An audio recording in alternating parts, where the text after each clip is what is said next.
네, 반갑습니다. 손승우입니다. 자, 조금 전에 우리 지재산위원회 한 과장님께서 이제 지재산위원회가 설립된 지 10년이 되었고요. 이제 세 번째 기본 계획을 이제 수립을 이제 준비를 하고 있습니다. 이게 10여 년 전에 이제 10년 전이죠. 우리가 지재산 하면 이제 생태계가 창출, 보호, 활용 이렇게 세 가지 사이클로 이렇게 이루어지게 되어 있는데요. 저희 나라는 잘 알다시피 IP5 중에서도 이제 네 번째 강국으로 지금 위치를 하고 있습니다. 근데 여전히 이제 우리도 항상 1등이 되고 싶죠. 그러다 보니까 창출, 보호, 활용 중에 다 잘하는데 가장 약한 부분이 활용 부분이거든요. 활용 부분은 이제 연구 성과를 만들어내고 그걸 IP를 보호하고 그걸 다시 이제 사업화나 이제 이익을 창출하는 새로운 가치를 만들어내는 일인데, 그래서 저희 이제 킴넷의 지능분과에서는 여러 이제 단체 그다음에 협회의 이제 전문가들이 참여를 해서 몇 달 동안 논의를 했습니다. 그래서 창출과 활용의 연결고리가 뭐가 있을까? 이게 다 연결되어 있거든요. 창출, 보호, 활용이. 특히 창출과 활용 부분이 어떤 방안이 있을까? 이제 창출에 좀 방점을 찍어서 이제 창출과 활용 부분을 이제 논의를 했습니다. 이제 목차를 보시면은 이제 저희들이 한 7가지 정도 주제에 대해서 이제 제언을 했는데, 그 중에서도 중요한 한 몇 가지, 한 4가지 정도를 이렇게 정리를 했습니다. 이제 3가지 목차 내에 4가지 이제 제안을 드렸고요. 이제 IP R&D 중심으로 좀 말씀을 많이 드리고자 합니다. 그 다음에 이제 IP 관리 체계 개선, 그 다음에 이제 대학과 공공 분야가 참 약해요. 실제 연구는 다 대학 공공 연구소에서 이루어지는데, 그래서 활용 부분을 어떻게 이제 개선할 것이냐, 이제 이런 이제 고민을 이제 담고 있습니다. 뭐 이 외에도 IP 뭐 인력 양성에 관한 부분도 있는데, 뭐 시간 관계상 이 3가지 정도 위주로 해서 이렇게 말씀을 드리겠습니다. 먼저 IP R&D 보편적 적용에 관한 이슈입니다. 자, 이제 현황을 먼저 말씀을 드릴 텐데요. 우리가 IP R&D 하면은 뭐 아시는 분은 다 아시겠습니다만, 또 우리 모르시는 분들을 위해서 R&D 하면 리서치 디벨롭먼트입니다. 그래서 연구 개발, 그러니까 연구를 하죠. 이제 최초에 이제 지식재산을 창출하기 위해서는 이제 대학이나 공공기관, 뭐 민간 기업 등등에서 연구를 합니다. 이제 그게 R&D이고요. 근데 R&D를 할 때 지식재산을 활용하는 방식이죠.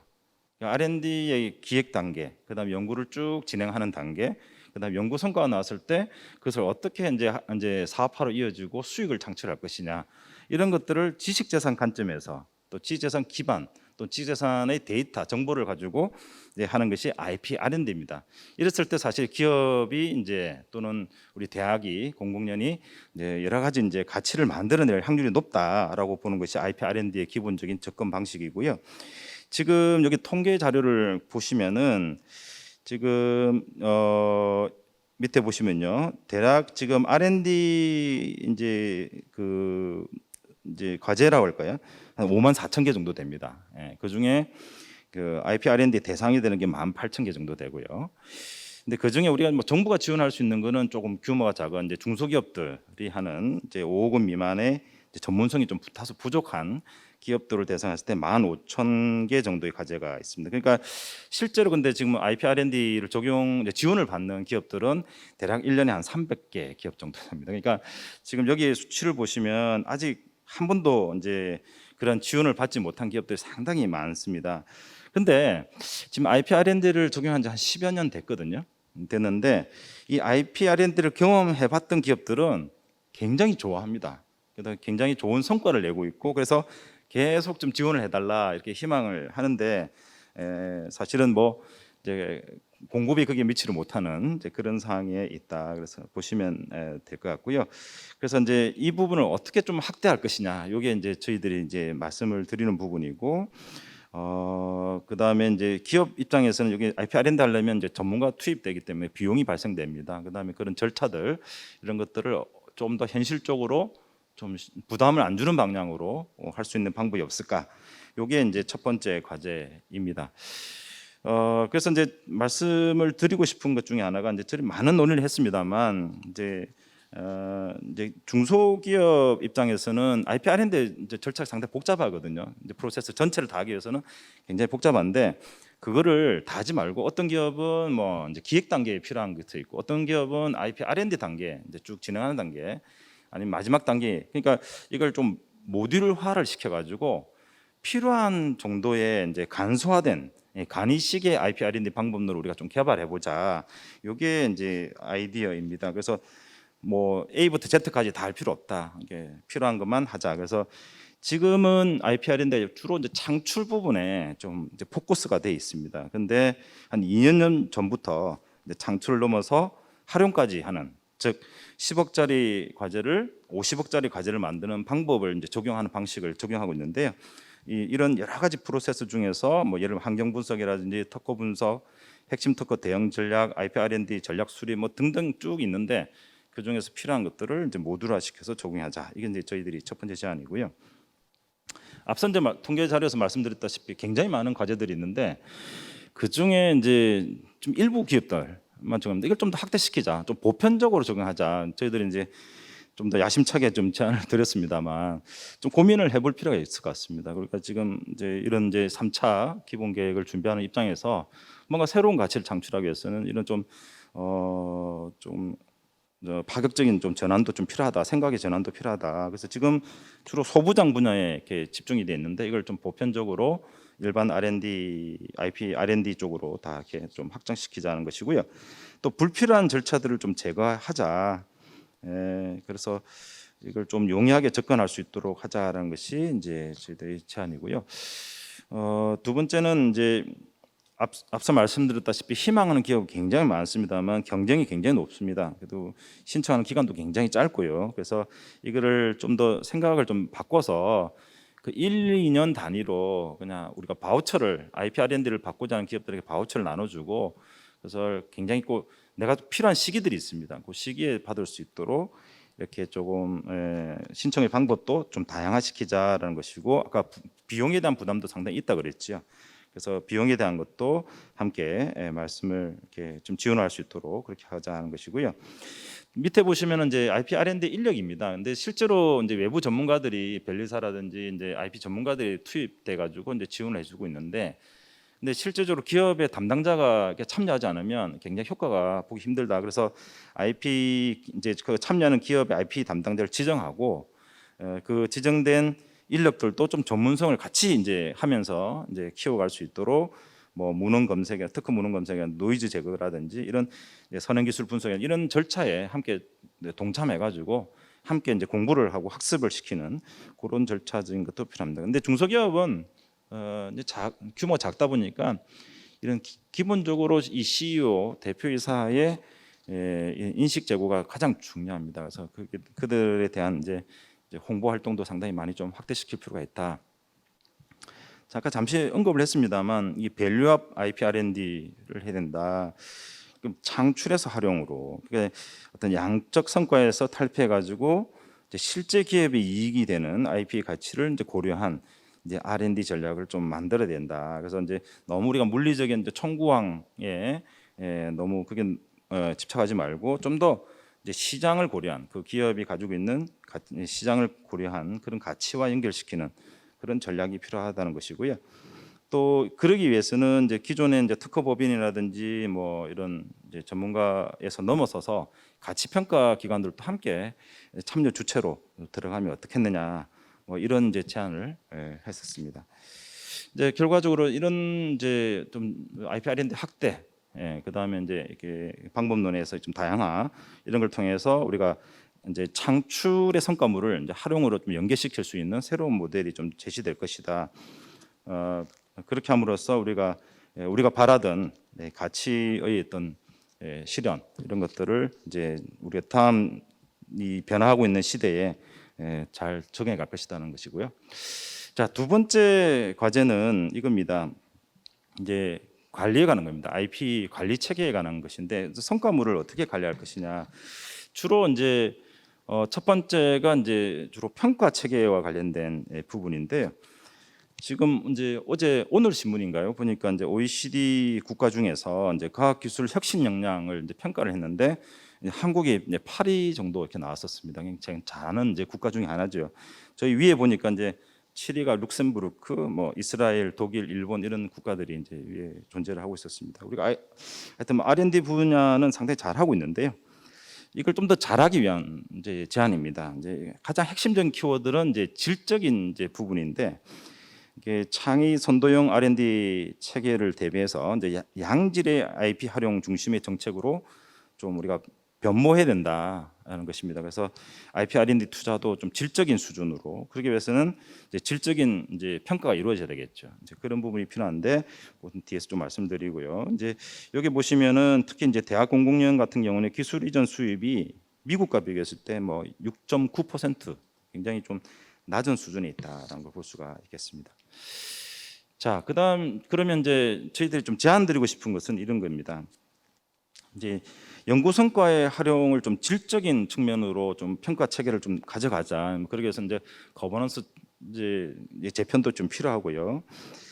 자, 이게 우리 지금 이제 이 평가 관련해서는 국가 연구개발 사업 성과 평가법이란 것이 있습니다.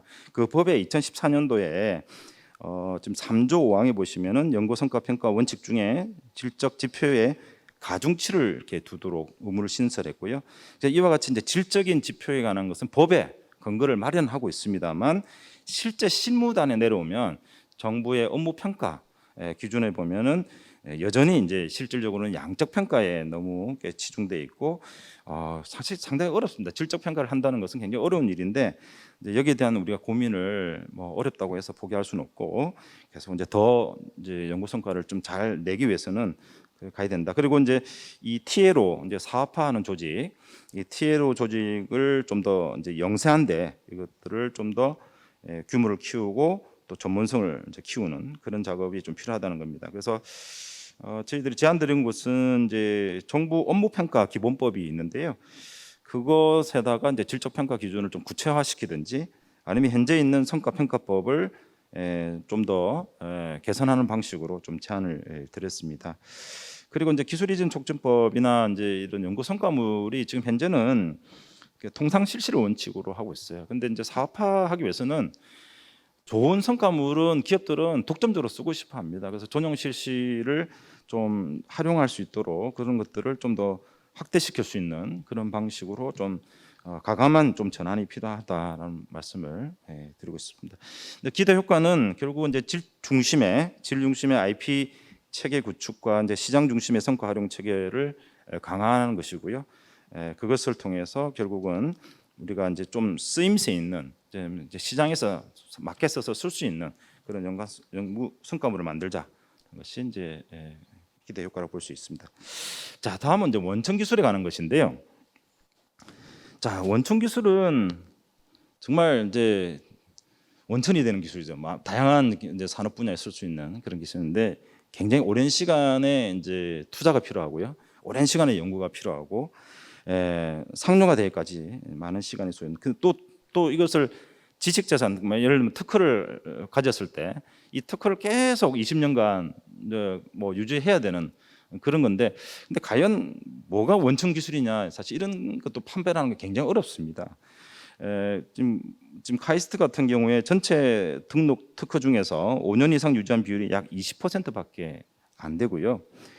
뭐 여러분 잘 아시는 그 서울대 이종호 교수님께서 벌크 핀펫 원천 기술을 가지고 있었죠. 그래서 그거 가지고 이제 뭐 거의 한 상당 시간이 흘러서 10여 년 지나가지고 이제 빚을 받았던 것이죠. 그러면서 이제 뭐 이제 대기업과 또는 외국에 있는 뭐 큰 회사들과 어떤 뭐 여러 가지 이제 분쟁도 있었고요.